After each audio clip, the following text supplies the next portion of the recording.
Dobroveče, poštovani gledalci. Gost večerašnje emisije je predsjednik Srpskog pokreta Dveri i narodni poslanik u Skupštini Srbije Boško Obradović.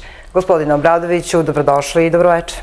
Dobroveče, hvala na pozivu i pre svega da i vama i vašoj redakciji i svim vašim gledalcima poželim srećnu novu 2017. godinu i svako dobro i na porodičnom i na profesionalnom planu. Hvala i mi vama želimo isto. Ako se slažete, ovaj razgovor počela bih sa dešavanjima koje su obeležila prošlu nedelju. Svakako je u centru pažnje i medija i javnosti bio incident koji se dogodio u subotu, kada je voz pompezno krenuo iz Beograda do Kosovske Mitrovice, ali nije stigao do svog krajnjeg odredišta. Taj incident doveo je do novog zaoštravanja odnosa Beograda i Prištine. Kako vi to komentarišete i kako uopšte vidite celu situaciju? Pa siguran sam da nema Srbina na ovome svetu koji ne bi voleo da normalno saobraća voz između Beograda i Kosovske Mitrovice i tu nema dileme da ćemo se oko toga svi složiti. Kosovo i Metohija su sastavni deo Srbije i potpuno je prirodno da imamo komunikaciju sa tim delom naše državne teritorije. Ono što je ovdje meni od početka bilo onako malo sumnjivo i rekao bih problematično, jeste što mi se učinilo da taj voz podsjeća na neku vrstu predizbornog voza Srpske napredne stranke i da se zapravo u te svrhe i čitava ta akcija i odigrala.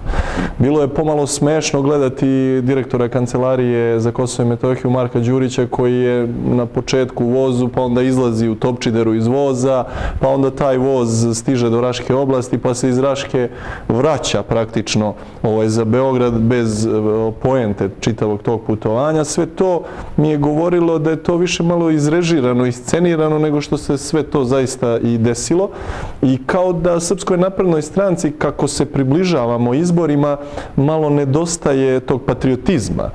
Imam utisak da su oni svesni određenog pada svoga rejtinga, da su proteklih godina posebno pali na tom patriotskom planu, a posebno na planu Kosova i Metohije, sklapanjem antiustavnih briselskih sporazuma koji su se zapravo odrekli Kosova i Metohije, trpeći neprestano ucene iz Brisela i iz Evropske unije i sada očito kako se izbori približavaju, bez obzira da li su samo predsjednički ili će biti vanredni parlamentarni izbori, oni bi nekako malo da vrate sebi tog patriotskog oreola koji su očito izgubili još u vreme kada su napustili Srpsku radikalnu stranku, pa onda i sa svim ovim svojim, po meni, veoma problematičnim i antiustavnim potezima po pitanju Kosova i Metohije. Dakle, sigurno da ta zapaljiva i konfliktna situacija postoji, mi to znamo još od ratnih sukoba na Kosovu i Metohiji, ništa tu novo nema u ponašanju one druge strane.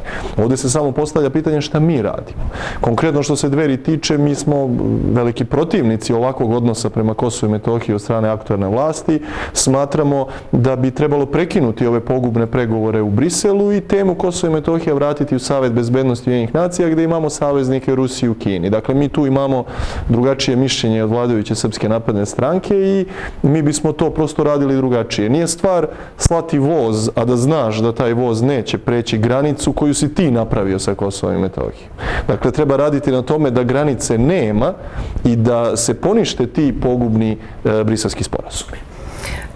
U prethodnom periodu, osim sa Kosovom, odnosno sa Prištinom, da kažemo tako, osim odnosa Beograd i Priština, poremetili su se odnosi i sa drugim državama u okruženju. Sve su češće optužbe na relaciji Beograd-Zagreb ili čak i Srbija, Bosna i Hercegovina.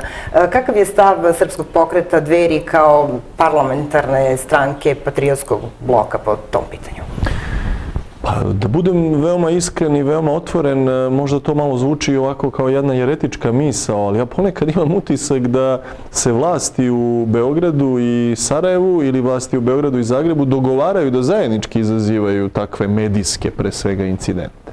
Imam utisak da kada god imaju neki unutrašnji problem, kada ne mogu da reše neko unutrašnje pitanje u sferi, recimo, ekonomije ili socijalne politike, onda sve te vlasti pomenute, i sarajevske, i zagrebačke, i beogradske, pribegavaju međusobnim sukobima jer im je to lakše nego da reše konkretne probleme.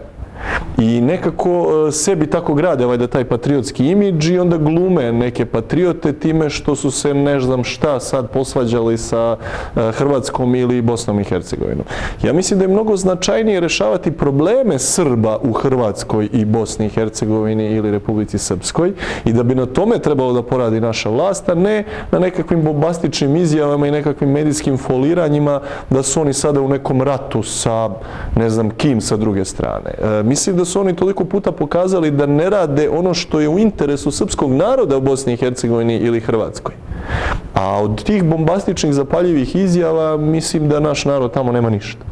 Dakle, mislim da je toliko puta bilo prilike da oni zaista zalegnu iza interesa srpskog naroda na Balkanu i da, kako recimo druge države i pripadnici njihovih manjina u Srbiji imaju sva prava, tako oni u reciprocitetu traže i takva prava za srpske zajednice u recimo jednoj Hrvatskoj ili Bosni i Hercegovini ili Makedoniji ili recimo Crnoj Gori. Vidite, to je zanimljivo.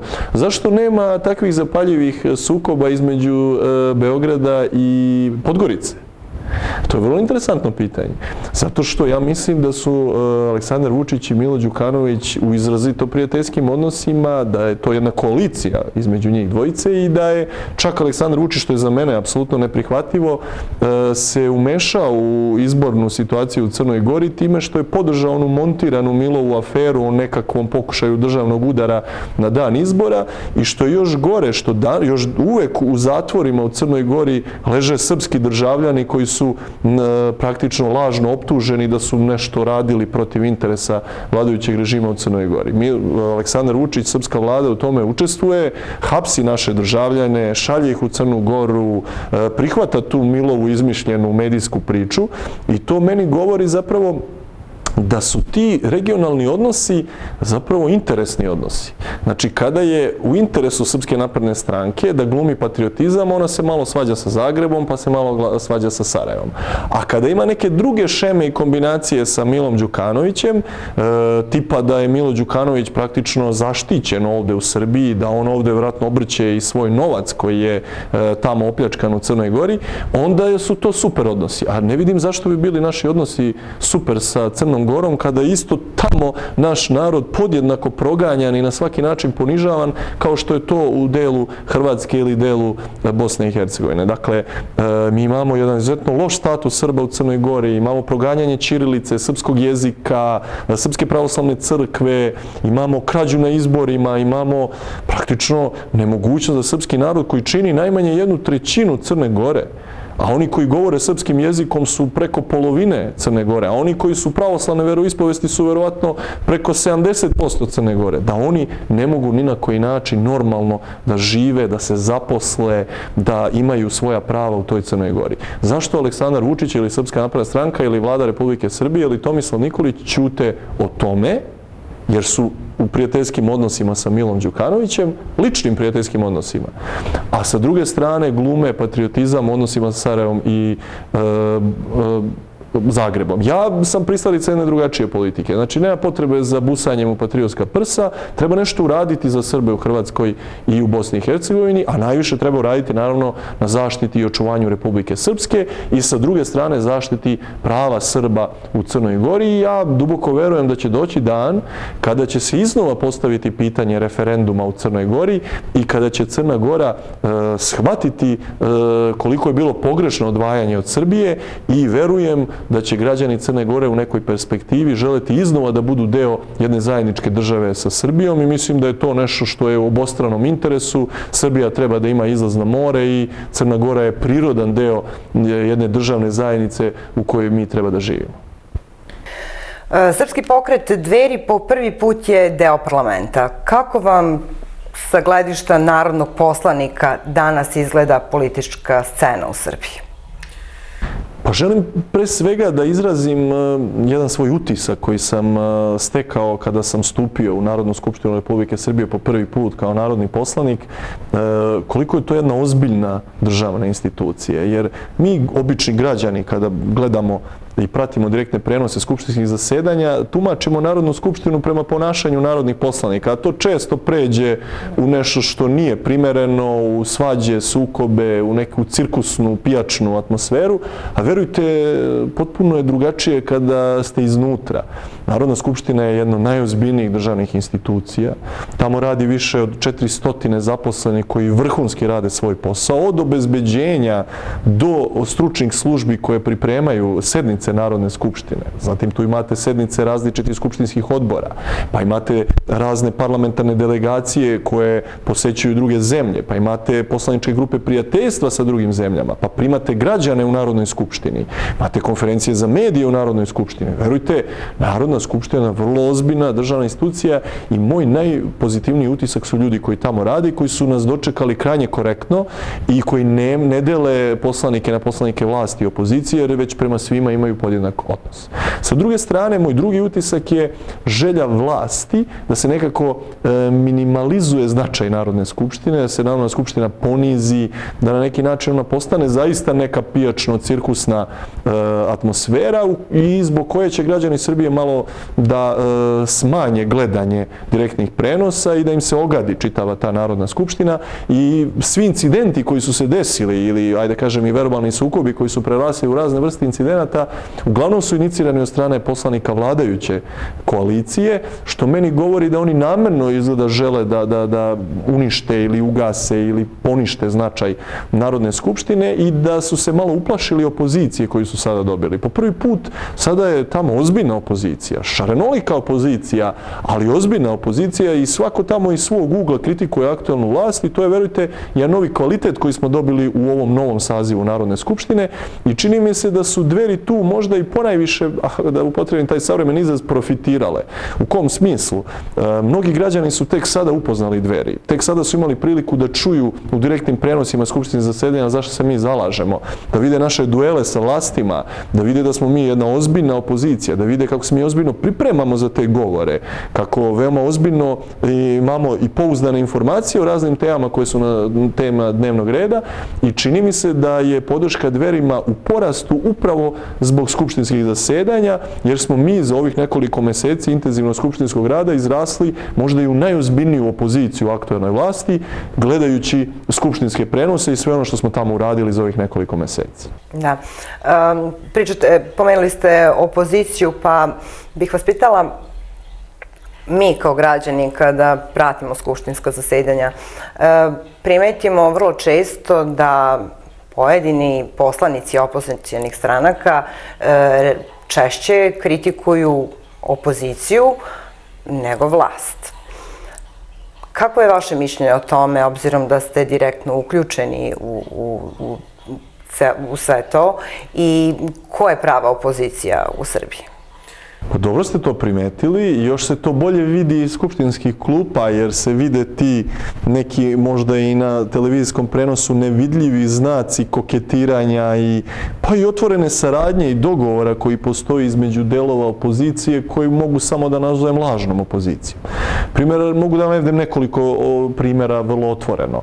Imate situaciju sa Ligom socijaldemokrata Vojvodine Nenadom Čankom koji je na vlasti sa Srpskom naprednom strankom u Novom Sadu na lokalnom nivou i vrlo je teško da on sada može biti ozbiljna opozicija na republičkom nivou. Imate situaciju sa LDP-om Čedomira Jovanovića koji otvoreno čak hvali vladu i vladine reforme i novi budžet za 2017. godinu, da je to izazvalo, verujte, čak i otvoreni smeh nas ostalih iz opozicije u tom trenutku, jer se tada potvrdilo ono što mi mesecima pričamo da LDP nije opozicija, već je odavno sa Vučićem u dogovoru i verovatno je malo i nervozan i kivan iz razloga što još nije ušao u vladu, a očito im je to obećavano. I možda za mene najveće razočarenje, jer sad LDP i Liga socijaldemokrata Vojvodine imaju suštinski sličan program kao Srpska napredna stranka.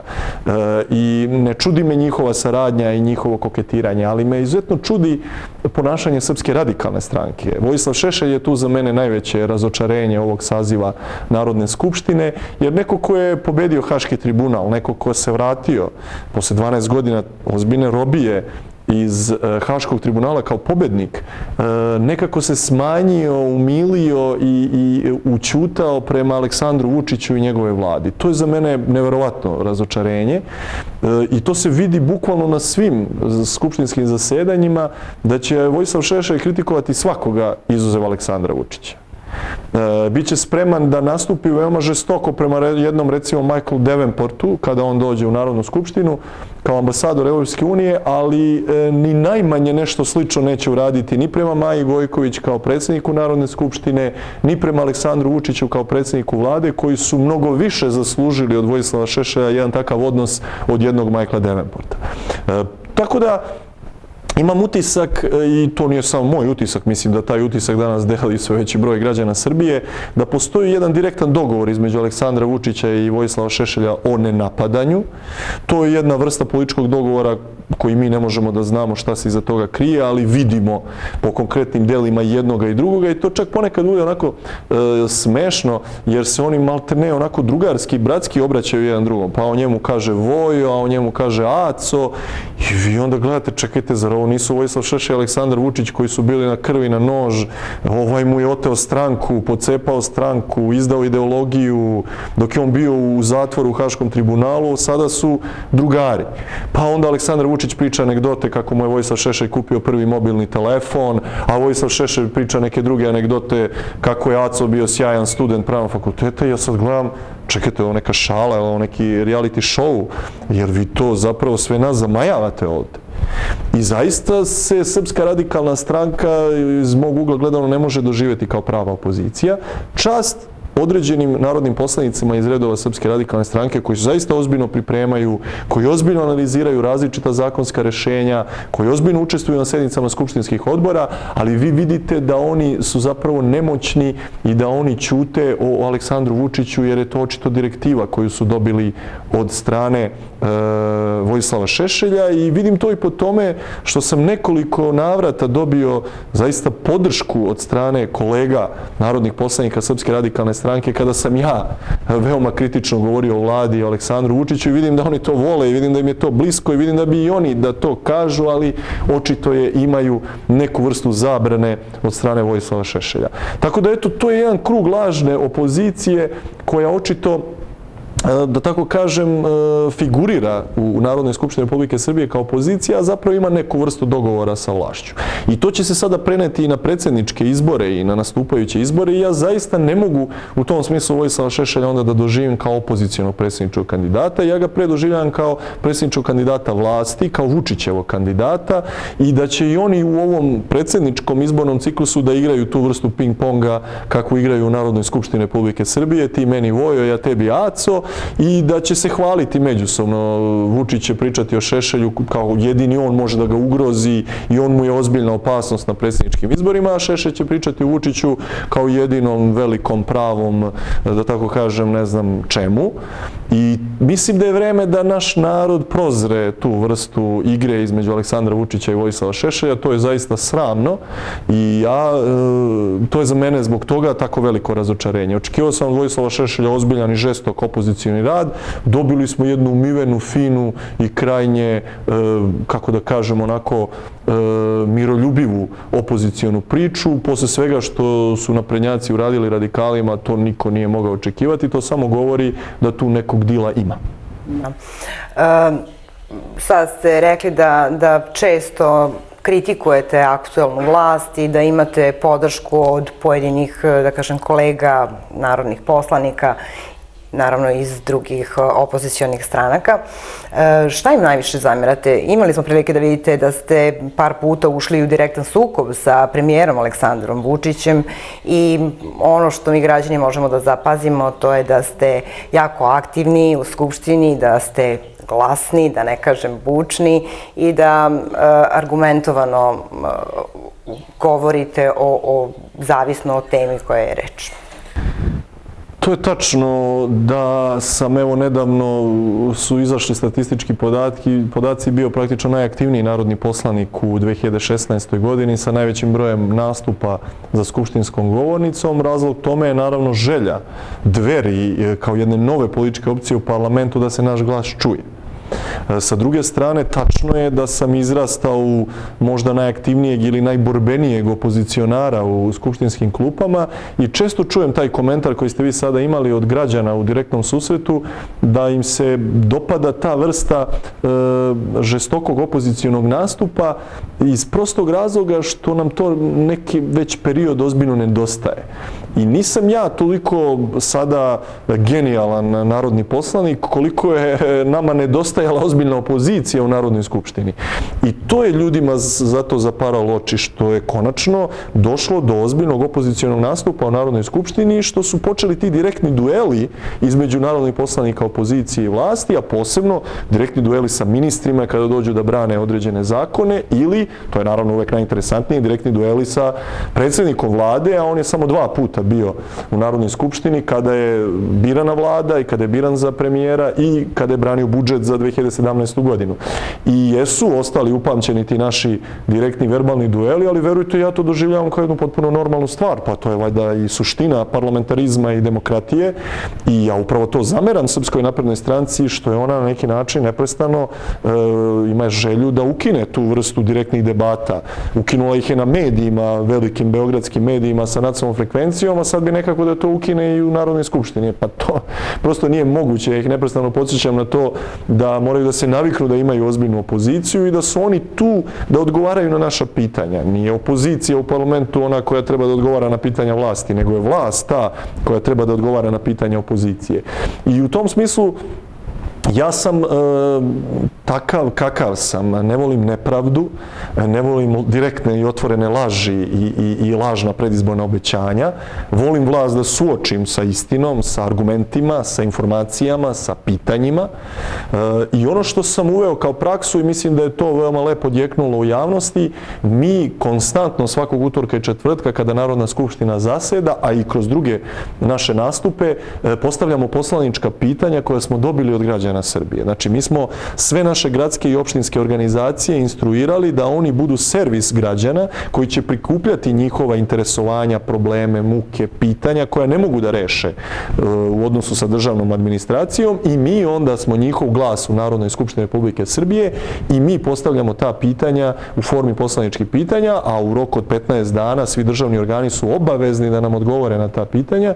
Mi onda taj odgovor prosledimo građanima i ako oni nisu zadovoljni, postavljamo nova pitanja i tako neprestano zapravo vršimo svoju osnovnu funkciju narodnog poslanika koji treba da bude glas naroda, posebno onog dela našeg poniženog, uvređenog ili na bilo koji drugi način oštećenog naroda i građanstva koje nema ko da zastupa izuzev nas, narodnih poslanika iz opozicije i to doživljavam kao možda i najvažniju ulogu koju su Dveri unele sa ovim veoma zapaženim skupštinskim nastupom. Što najviše zamerate aktualnoj vlasti?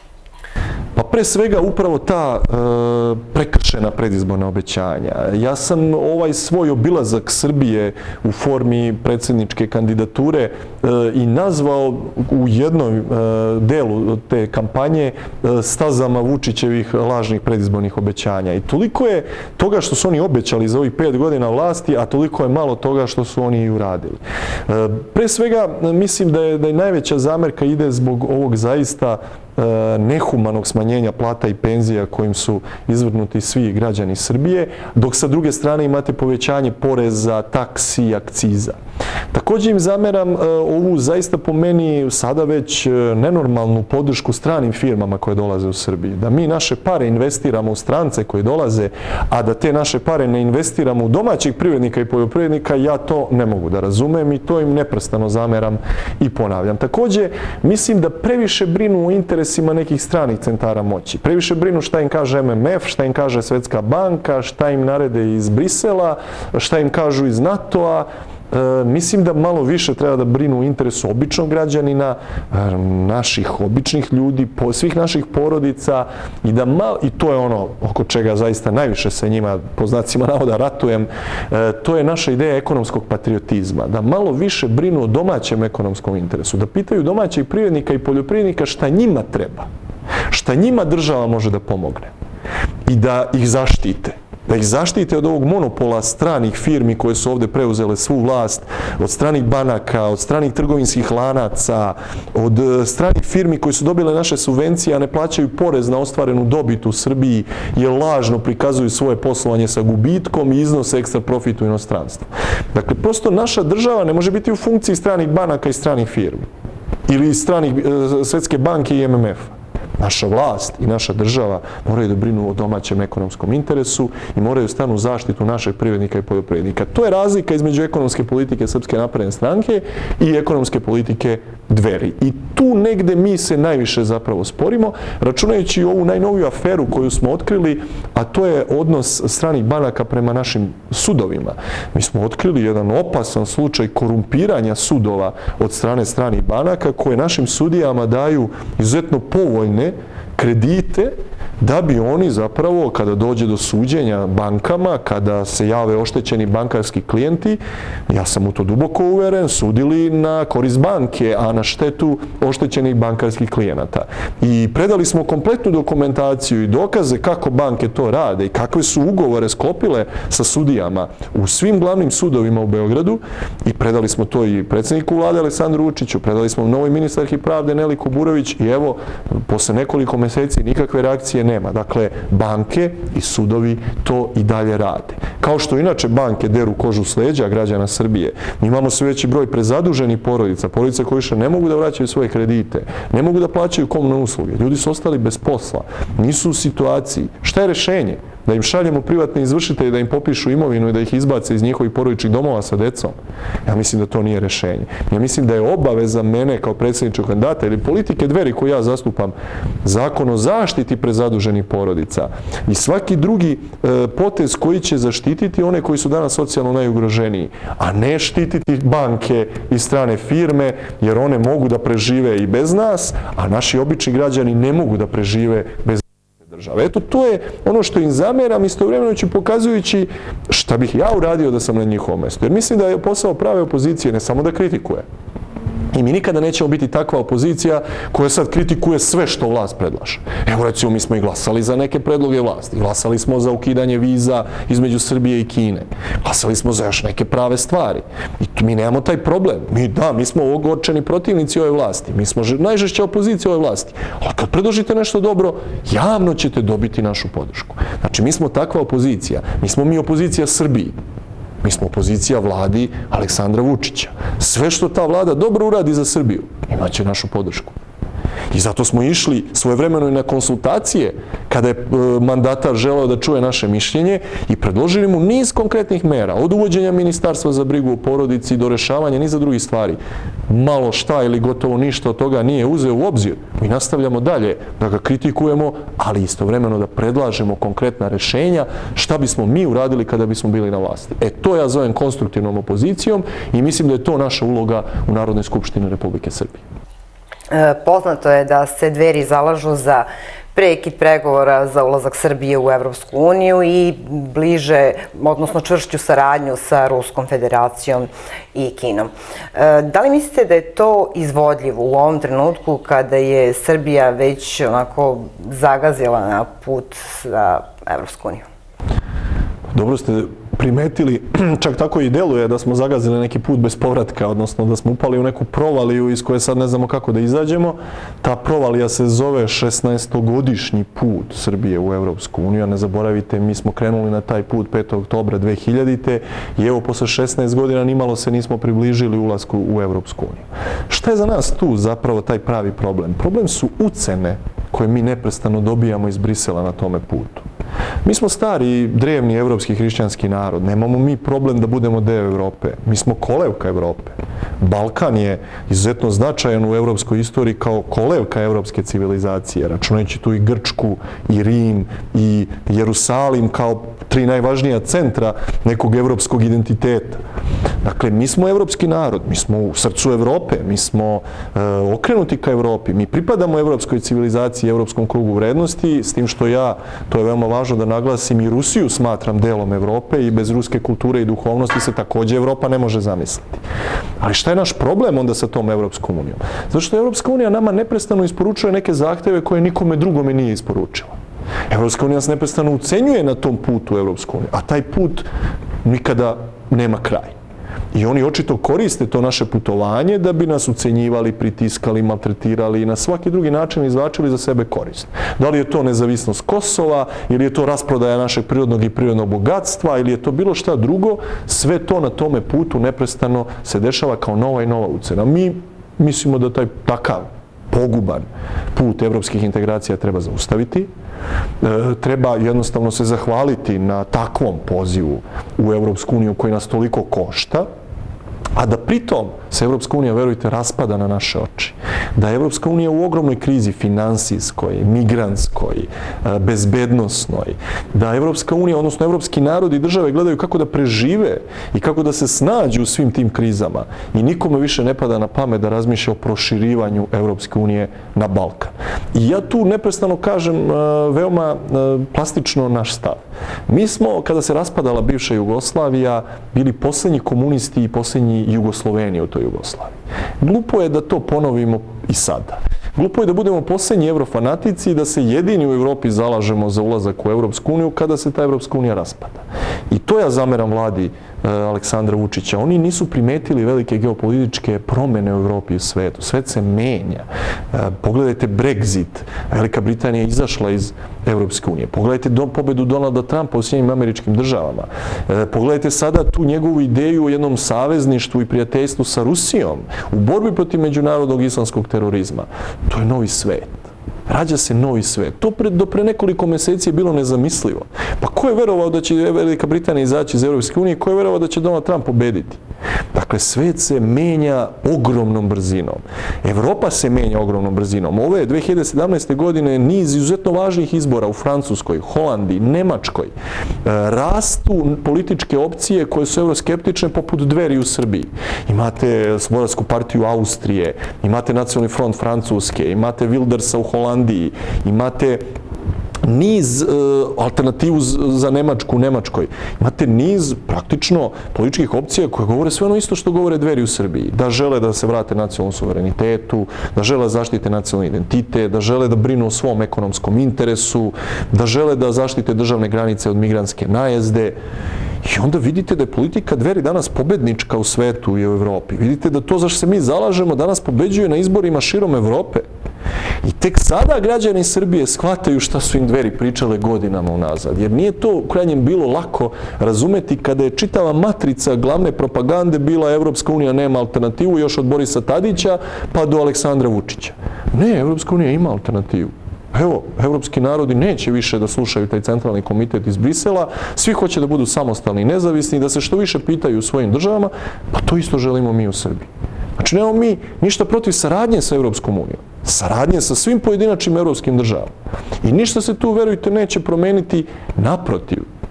Strane kompanije dolaze u Srbiju zato što Srbija ima sjajne spoljnotrgovinske ugovore sa Rusijom. Zato što preko 99% naših proizvoda proizvedenih u Rusiji, računajući i proizvode stranih kompanija koji ovde to proizvode, mi izvozimo Rusiju bez carina. Pa imamo sada ponudu da to proširimo na još šire evroazijsko tržište, na tržište Evroazijskog ekonomskog saveza.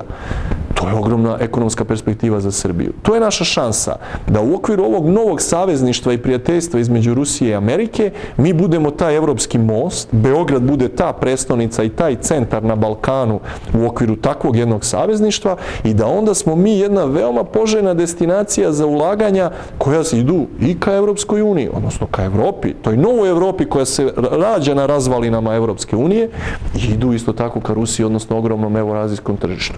To je po nama ekonomska i politička i geopolitička i vojna perspektiva Srbije. Dakle, zato smo mi za saradnju sa Rusijom, što je to u našem interesu. I nacionalnom, i državnom, i ekonomskom. Ali verujte, i za saradnju sa svim evropskim državama u kojima danas pobeđuju ljudi koji su na veoma sličnim političkim pozicijama kao Dveri. Zamislite Evropsku uniju na kraju 2017. ako se tamo bude pitao Heinz Christian Strache, Marine Le Pen, Wilders ili Frauke Petri.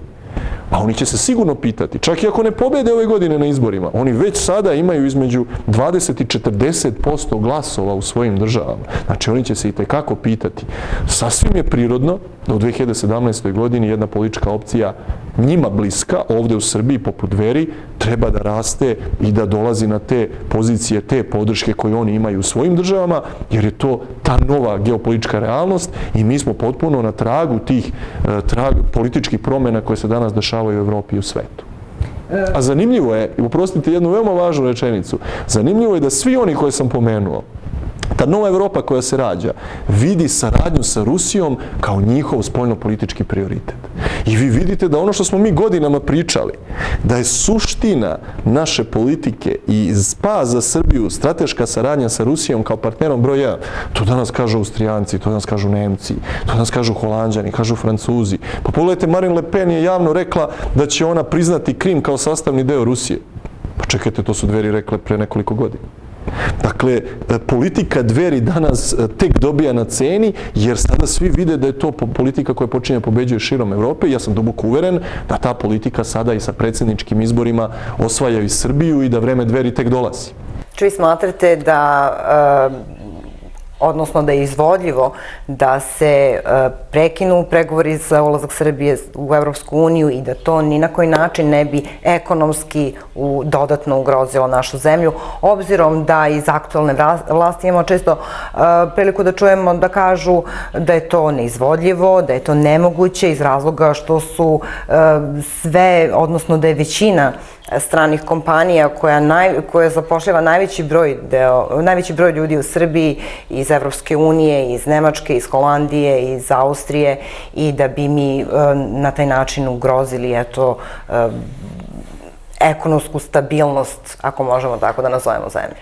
Pre svega moram se zahvalim na tom pitanju, jer to je praktično ključna mantra ili ekonomska laž kojom ova vlast plaši građane Srbije da podrže evroskeptične političke opcije poput Dveri. Neprestano ponavljaju da ako mi se odreknemo puta u Evropsku uniju, ne znam šta će se desiti. Neka izolacija, bombardovanje, valjda, šta li? Mislim, to je toliko naivno i toliko smešno, ali toliko puta ponovljena laž očito dobija neki efekat. Ja moram da raskrinkam tu laž. I navešću vam dva konkretna primjera. Island je prekinuo put svojih evropskih integracija.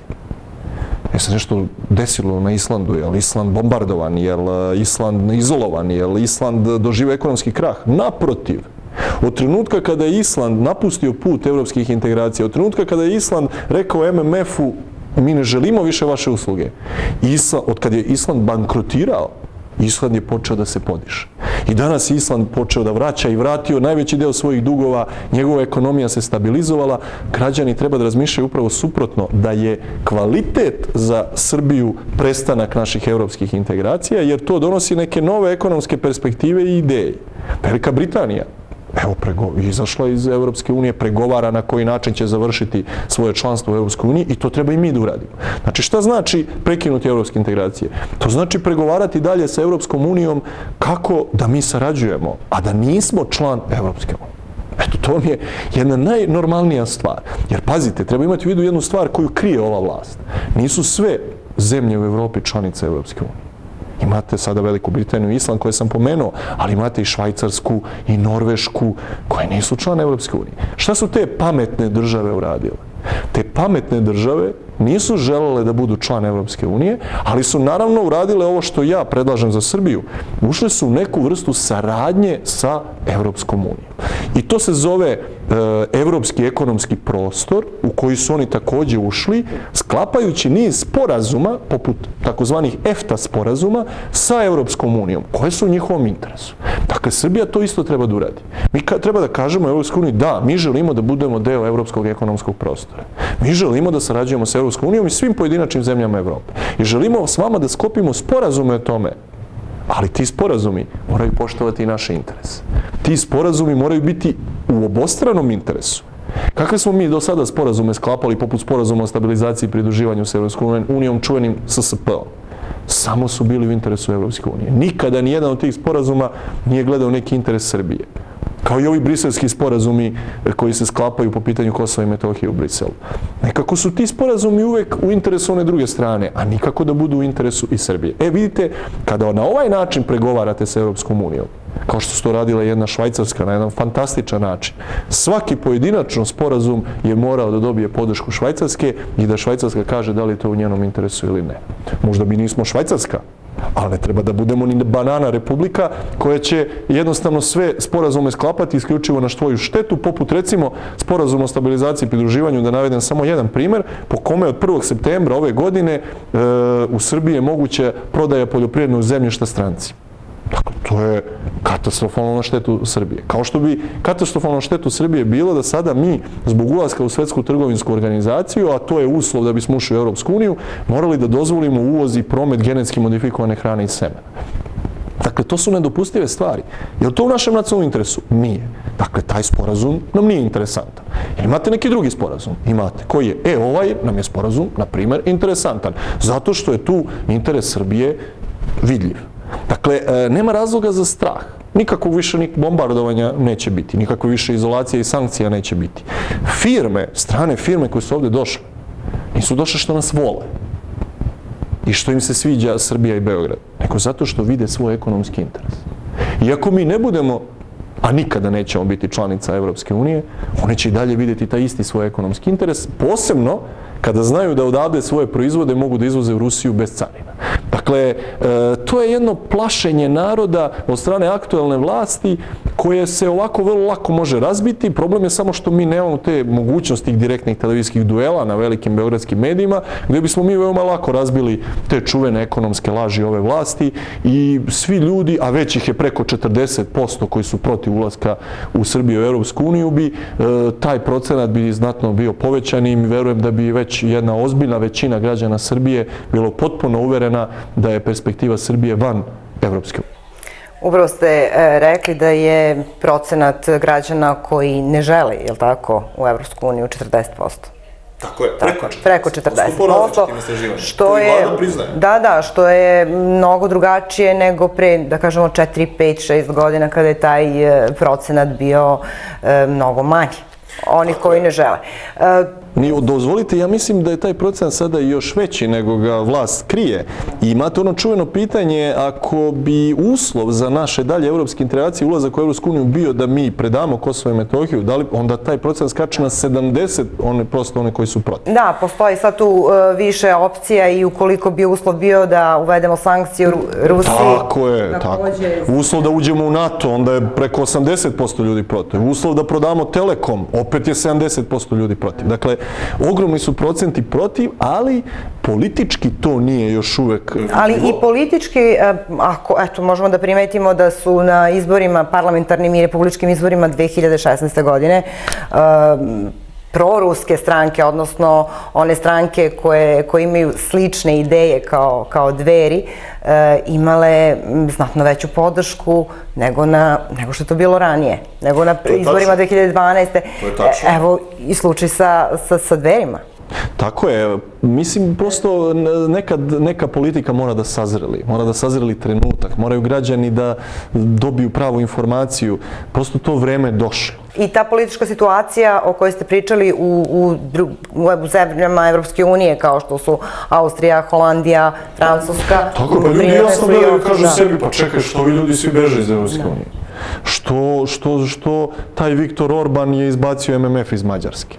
Što je taj Viktor Orban, recimo, sve kredite indeksirane u stranim valutama prebacio u domaću valutu jer ne žele više da pljačka građane Mađarske sa tim valutnim klauzulama što ovde u Srbiji traje. Pogledajte šta ovde banke rade. Provizije, takse, valutne klauzule. Pa najmanja usluga koju vam banka čini, to je pljačka. Ali to je moguće zato što Narodna banka Srbije ćuti i trpi takvo ponašanje banaka. Znači, Narodna banka Srbije na čelu sa guvernerom Jorgovankom Tabakovićem ne radi u interesu nas, običnih građana koji pljačkaju banke, nego očito radi u interesu tih banaka. Ja ne znam kako drugačije to da protumačim. Obzirom da smo pričali sad o ovom procentu građana koji žele ili ne žele u Evropsku uniju, koji žele jaču saradnju sa Ruskom federacijom i Kinom, obzirom na tu situaciju, šta možemo očekivati u bliskoj budućnosti, kako će se stvari dešavati i kako će se te političke opcije smenjivati, po vašem mišljenju? Ovdje kod nas? Da, u Srbiji. Pa ja mislim da vreme ove politike za koje se Dveri zalažu praktično dolazi već ove godine. Da je 2017. prelomna godina za promenu politike i to je jedan od mojih ključnih motiva predsjedničke kandidature, jer bi bila izuzetna šteta da mi na predsjedničkim izborima nemamo kandidata koji zastupa tu politiku koja danas pobeđuje širom Evrope. Jer ono što sam do sada čuo i video od predsjedničkih kandidata, vidim da oni nemaju neku razliku u odnosu na tu Vučićevu politiku nastavka evropskih integracija. I Saša Janković i Vuk Jeremić, ono što sam do sada čuo od njihovih političkih ideja jeste nastavak evropskih integracija. Pa ih onda pitam, izvinite gospodo, pa šta je vaša razlika između vas i politike Aleksandra Vučića? Očito je da vi, jedni, drugi, treći idete i dalje putem Srbije u Evropsku uniju po svaku cenu. Ja sam kandidat ovih građana koji to ne žele. I oni žele da imaju takvog predsjedničkog kandidata. Dakle, ova 2017. godina je godina velikih političkih promjena. Ako bude i vanrednih parlamentarnih izbora, ja apsolutno očekujem pad podrške Srpskoj naprednoj stranci i dalji rast podrške Dverima i uopšte takvoj jednoj evroskeptičnoj političkoj opciji i siguran sam da u jednom periodu, veoma doglednom, do 2020. godine, u nekoliko ovih narednih godina se menja vlast u Srbiji i kao što je to bilo slučaj Velike Britanije ili Amerike ili kao što je bio slučaj Bugarske i Moldavije gde su na izborima pobedili proruski predsjednički kandidati, general Rumen Radev i Igor Dodon, ja sam potpuno uveren da i Srbija može da ima jedno takvo iznenađenje na ovim predsjedničkim izborima. Verujte, politički autsajderi pobeđuju sada širom sveta. Mene danas i moju predsjedničku kandidaturu mnogi doživljavaju kao to je neki politički autsajder, nema nikakvih šansi, nema šansi da uđe u drugi krug. Tako su podcenjivali i Donalda Trumpa. Ja se apsolutno ne plašim tog izazova. Ja mislim da ovo o čemu govorim ima svakog sekunda sve veću podršku građana Srbije i da će se mnogi iznenaditi sa mojim rezultatom na predsjedničkim izborima. A da li očekujete raspisivanje izbora na drugim nivoima? Sve je moguće. Mislim da je to još predmet kalkulacija od strane aktuelne vlasti. Oni bi voleli da nekako promene sastav Narodne skupštine, da oni dobiju malo više narodnih poslanika jer su ih dobili mnogo manje nego pre. I također bi voleli možda da se na neki način otarase nas nekih iz opozicije koji im smetamo. Mislim da to je nemoguća misija i da će oni možda ipak sračunati da bolje da se ne upuštaju u vanredne parlamentarne izbore, samo mogu da izgube. Samo mogu da smanje broj svojih poslanika, da povećaju podršku opoziciji, a posebno Dverima. Tako da mirišem i na to da možda tih vanrednih parlamentarnih izbora ipak i neće biti. Naravno, sve zavisi od toga da li će se Vučić kandidovati za predsjednika ili ne. Da, baš sam to sad htjela da vas pitam, ko će po vašem mišljenju biti kandidat Srpske napredne stranke i kako uopšte ocenjujete konkurenciju koja vam je do sada poznata? Odnosno, znate već ko će se kandidovati, mislim na Vuka Jeremića, Vojislava Šešelja, koji je još tu Saša Janković, još uvek nije... Pa evo, pre svega moram da konstatujem sljedeću stvar. Za mene je nezamislivo da evo nekoliko nedelja do raspisivanja predsjedničkih izbora ta moćna Srpska napredna stranka, ta tako moćna vlast kako sebe predstavljaju, još uvek nema predsjedničkog kandidata. To je neverovatno. Mislim, koji je razlog da oni taje ko će biti njihov predsjednički kandidat? Koji je razlog da tako, uspešna stranka ne kaže unapred građanima ko je njihov predsjednički kandidat? Ja imam sljedeće tumačenje. Ako je Tomislav Nikolić bio dobar predsjednik, što ne kandidujete Tomislava Nikolića? Što već ne kažete, naravno, on će biti naš kandidat i za drugi mandat. A da li vi niste kao političar i kao narodni poslanik, da li vi niste primetili da tu postoje nekako, par se to meni čine, dve struje? Pa naravno, taj sukob između Nikolića i Vučića tinja godinama unazad, ali oni kao interesđije, da ih tako nazovem, uvek taj sukob stave u drugi plan i dogovore se da bi ostali na tim funkcijama na kojima se nalaze, a to je za njih najvažnije. A šta misle jedan drugom, vjerojatno misle sve najgore. U svakom slučaju, ovdje je poenta druga. Ako je Tomislav Nikolić bio dobar predsjednik, pa jedino je normalno da kandiduje Tomislava Nikolića. Ostalom, on je pobedio Borisa Tadića, on je doveo Vučića na vlast, Vučić je izgubio izbore na kojima se kandidovao, to su izbori za gradonačelnika Beograda. Tomislav Nikolić je prvi predsjednik Srpske napredne stranke. Ako ne kandiduju Tomislava Nikolića, pa to je nevjerovatno. To znači da je njihov prvi predsjednik, da je onaj koga su postavili za predsjednika Srbije, loš predsjednik. Oni ga se stide i oni misle da on više nema nikakvih šansi. To je moj zaključak. Sa druge strane, ako se kandiduje Aleksandar Vučić, pa to je po ko zna koji put prekršeno obećanje koje je dao. Pa najmanje 100 puta je javno rekao da se nikad neće kandidovati za predsjednika Srbije. Da njega to ne zanima, da njega isključivo interesuje mjesto predsjednika vlade. Pa čekajte, koliko je ozbiljan čovjek koji može tako da menja mišljenje za nekoliko nedelja ili mjeseci? Ali zašto sad svi očekuju da to bude Aleksandar Vučić? Pa zato što se naprednjaci plaše da će izgubiti na predsjedničkim izborima. Verujte, to je vrlo jednostavno objašnjenje. Dakle, oni nemaju kandidata izuzev Aleksandra Vučića i oni su sada u groznici. Oni znaju da Tomislav Nikolić nema šansi na tim izborima, da će sigurno izgubiti od bilo kog kandidata opozicije, Vojislava Šešelja, Saše Jankovića, Vuka Jeremića ili mene. Kogod od nas četvorice dođe u drugi klub, pobedit će Tomislava Nikolića. To oni znaju. Mislim, to je njima jasno. I zato su sada u panici. Jasno im je da Tomislav Nikolić, predsjednik sa kupljenom diplomom fakulteta, predsjednik koji se nije mešao u svoj posao, predsjednik koji je praktično bio sluga vlade Aleksandra Vučića, koji za 5 godina nije nijedan zakon vratio na ponovno razmatranje u Skupštinu i svi su mu zakoni bili dobri, a bilo je katastrofalnih zakona o smanjenju penzija, o sporazumima sa NATO paktom, o briselskim sporazumima. Dakle, takav predsjednik jednostavno nema nikakvih šansi. I oni sada imaju problem. Oni bi najradije kad bi Aleksandar Vučić mogao da bude i predsjednik i premijer. I šef i koordinator svih službi bezbednosti i na čelu Saveta za demografiju. Dakle, to je bolesno. To nije normalno. Dakle, ne može Aleksandar Vučić biti, iako on možda to želi, na svim funkcijama u Srbiji. Dakle, ili neka po 100. put prekrši svoje obećanje i zaista se kandiduje za predsjednika, pa u krajnjem eto konačno i tu nekog ozbiljnog, direktnog, nadam se, TV duela i šanse da konačno raspravimo neke stvari. Mada, to me već podsjeća na Borisa Tadića i ne bi bilo ništa novo, opet bismo za predsjednika vlade imali nekog novog Mirka Cvetkovića, oličenog u Dušanu Vujoviću ili Nebojši Stefanoviću i to bi zaista bilo i otužno i to bi bilo već viđeno i to bi bila reciklaža Tadićeve predsjedničke funkcije i prosto to govori samo o neozbiljnosti Srpske napredne stranke. Oni su za mene neozbiljni kako god da urade. Jer ako je na kraju Tomislav Nikolić kandidat za Sretenje, pa što nije bio kandidat i pre 6 mjeseci? Ako je Aleksandar Vučić kandidat za Sretanje, pa čekajte, vi zamajavate ove građane. Pa on je izabran za premijera pre nekoliko mjeseci, kako sad ide za predsjednika? Znači, to je toliko neodgovorno, toliko neozbiljno prema državi, prema naciji, da ja zaista nemam reči. Ja lično, pravo da vam kažem, nemam nikakav problem sa konkurencijom na ovim predsjedničkim izborima.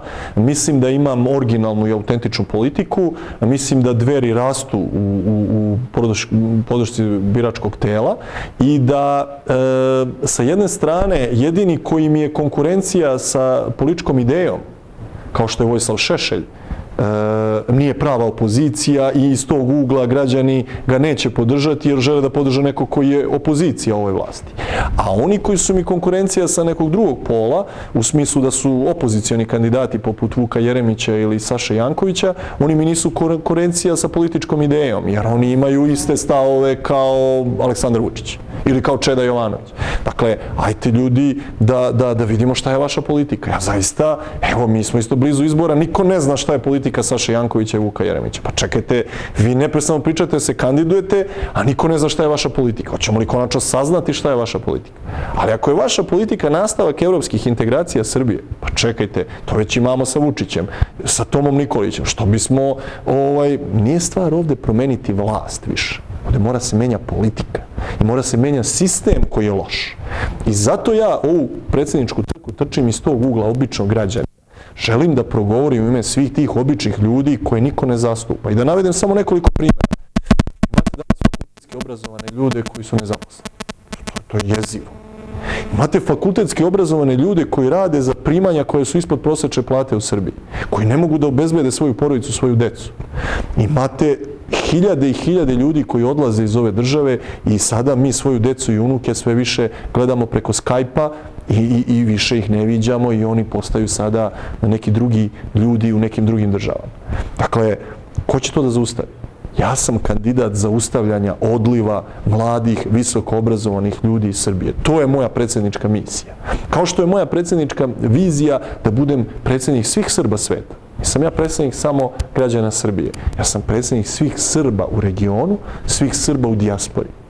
I moja je uloga upravo da na taj način, kao običan čovek, kao onaj koji deli sudbinu običnih ljudi, kao onaj koji je došao iz naroda, kao onaj koji nije došao iz neke zapadne ambasade ili nije došao sa budžeta nekog tajkuna ili nije došao iz neke tajne službe, nego koji 18 godina, koliko Dveri evo slave o Savindanu ove godine, 18 godina mukotrpno iz naroda, korak po korak, pravi jednu čistu srpsku priču, domaćinsku, pravoslavnu, hrišćansku, nacionalnu, porodičnu, jer je ta ideja, verujte, porodične politike najplemenitija i najbolja politička ideja za 21. vek. Nema bolje ideje od ideje porodične politike.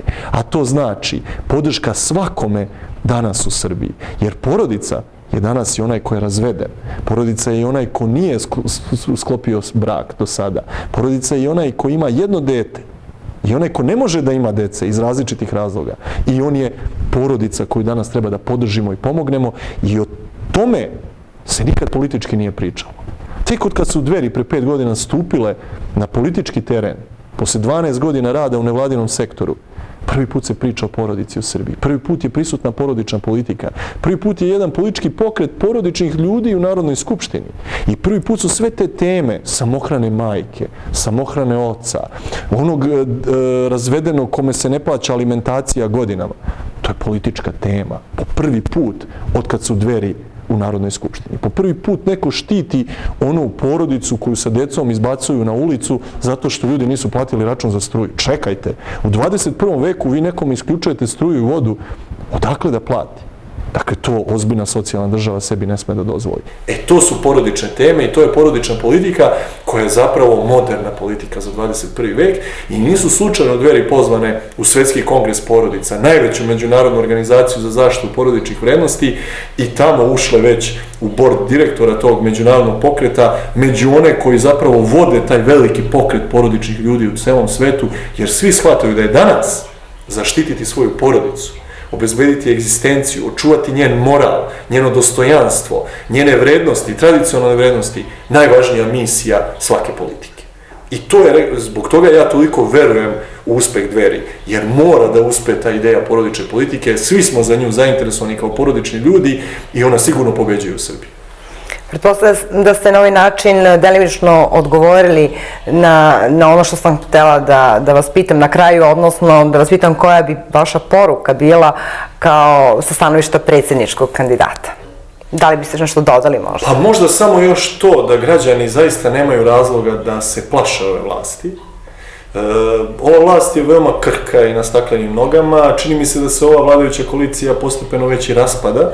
Vidim da je Velimir Ilić maltene napustio vlast i da kritikuje vladu Aleksandra Vučića. Vidim da su nezadovoljni i Rasim Ljajić i mnogi drugi u ovoj vladi, poput Nenada Popovića, koji nije dobio mogućnost da realizuje ono ministarstvo ili kancelariju za saradnju sa Rusijom koje mu je Aleksandar Vučić obećao. Nezadovoljni su i brojni socijalisti koji ne vole da gledaju ovo ponižavanje Socijalističke partije Srbije od strane Srpske napredne stranke i nisu baš svi u Socijalističkoj partiji Srbije zainteresovani da Ivica Dačić ostvari svoj lični interes, a da Socijalistička partija Srbije bude zgažena od strane SNS-a. Nezadovoljni su i oni koji podržavaju Tomislava Nikolića, ako on ne bude kandidat Srpske napredne stranke za predsjednika. Verujte, mnogo je nezadovoljnika u redovima Srpske napredne stranke i ona počinje da se kruni i, da kažem, ozbiljno rasipa i nema razloga za pesimizam. Mislim da je došlo vreme jedne nove energije, nove ideje, smene političkih generacija. Ja predstavljam tu novu generaciju srpskih političara i tražim podršku, otvoreno tražim podršku na predsjedničkim izborima od građana Srbije da nešto promenimo. Da zaista nešto promenimo posle 25 godina gledanja istih kandidata i politika i mislim da je tu moja ogromna šansa. Ljudi hoće nekoga ko do sad nije bio na vlasti, koji za sebe nema afere, ko nije kupio diplomu, ko jednostavno nema mrlju na svojoj biografiji, a za 18 godina Dveri takve mrlje zaista nema. Jer verujte da je ima, ona bi bila na naslovnim stranama svih novina i do sada toliko puta izraubovana na Pinku i Informeru, jer ova vlast žestoko udara po svima onima koji joj smetaju i Dveri su danas, i to je najbolji dokaz koliko smo ozbiljna opozicija, što uvek kada nastupimo argumentima protiv ove vlasti, oni nam vrate ličnim uvredama, klevetama, ulazima u porodična pitanja, to je zaista ispod časti, ali Ja se toga ne plašim i ne bojim, ja sam uveren da je to znak slabosti Srpske napredne stranke. Čim su krenuli na te niske udarce, znači da nemaju šta drugo da kažu i da smo mi u pravu u svim onim argumentima s kojima smo ih kritikovali. Tako da, moja poruka je izađite na izbore, odlučite o sopstvenoj sudbini, predsjednički izbori su uvek bili suštinski izbori u Srbiji, predsjednički izbori su uvek smenjivali vlast u Srbiji. Tako je smenjen Slobodan Milošević 2000, tako je smenjen Boris Tadić 2012. Mislim da Aleksandar Vučić može da bude smenjen i porazom na predsjedničkim izborima Srpske napredne stranke u aprilu mesecu ove godine. Ja u to verujem, ja na tome radim, ja sam tome posvećen. Građani su vidjeli u Narodnoj skupštini Republike Srbije da imam spremnost i hrabrosti da se suprotstavim ovoj vlasti, da umem da ih pobedim u direktnim duelima i siguran sam da će to biti jedan od glavnih motiva zašto će me podržati na predsjedničkim izborima, jer zapravo vide da je došla i da se rodila jedna nova i prava opozicija ovoj vlasti. Gospodine Obradoviću, hvala vam na gostovanju. Hvala vam. Poštovani gledalci, pratili ste emisiju Razgovor s povodom. Hvala na pažnji i provedite prijatno večer uz naš program.